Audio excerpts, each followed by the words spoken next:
ফারাক ছিল, ফারাক আছে, ফারাক আগামী দিনও। আজকে কেন এই কথাটা বলতে এসেছি তার একটা কারণ হচ্ছে, আমার এই ভিডিওটাকে না খুব মন দিয়ে শুনবেন এবং যতটা পারবেন ভিডিওটাকে শেয়ার করবেন। কেন শেয়ারটা করবেন, কেন সেই শেয়ারটা কেন করবেন সেটার উত্তর পেতে গেলে এই ভিডিওটাকে খুব মন দিয়ে শুনবেন, তাহলে বুঝতে পারবেন আমি কেন কথাটা বলছি।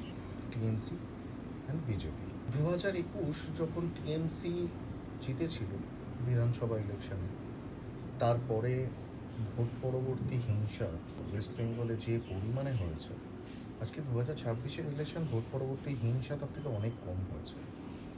বারবার শীর্ষ নেতৃত্ব বিজেপি তারা বারবার একটা কথা বলে গেছে যে কোনো হিংসা নয়, আমরা কাজ করতে এসেছি।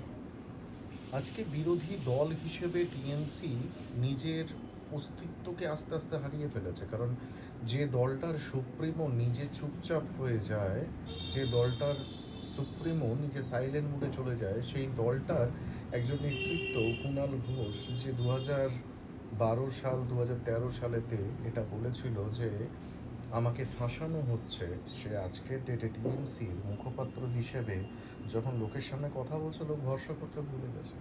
আজকে মনে রাখতে হবে একটা কথা, কুণালবাবু, আপনি যে আজকে কথাটা বলছেন যে লক্ষ্মী ভাণ্ডারের যে টাকা, এই লক্ষ্মী ভাণ্ডারের টাকা লোককে দেওয়া হচ্ছে না, অন্নপূর্ণা ভাণ্ডারের নামে ভাঁওতাবাজি চলছে, 12 পাতার ফর্ম ফিল আপ করতে হচ্ছে, কেন হবে না বলুন তো?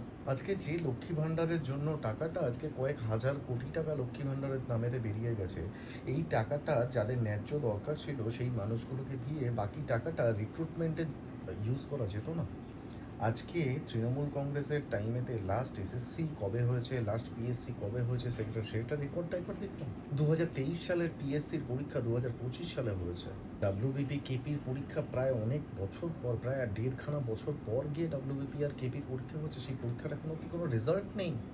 আজকে সরকার পর্যন্ত চেঞ্জ হয়ে গেল, মানুষ কি শুধু 3,000 টাকা লক্ষ্মী ভাণ্ডারের টাকাটা পাবে বলে বিজেপিকে নিয়ে এসেছিল, নাকি আপনাদের দুর্নীতির যে জায়গাটা আজকের ডেটে অন্য লেভেলে পৌঁছে গেছিল, সেই জায়গাটার থেকে, সিন্ডিকেট রাজ থেকে, মানুষের মানে মহিলাদের সুরক্ষার জায়গাটার থেকে, এই সমস্ত ইস্যুকে সামনে নিয়ে মানুষ চেঞ্জ করেছিল এবং নিয়ে এসছে বিজেপিকে। 2011 সালে ঠিক যেভাবে সিপিএমের সরকারের পতন ঘটেছিল, আজকে 2026-এ ঠিক সেইভাবেই টিএমসির পতন ঘটেছে।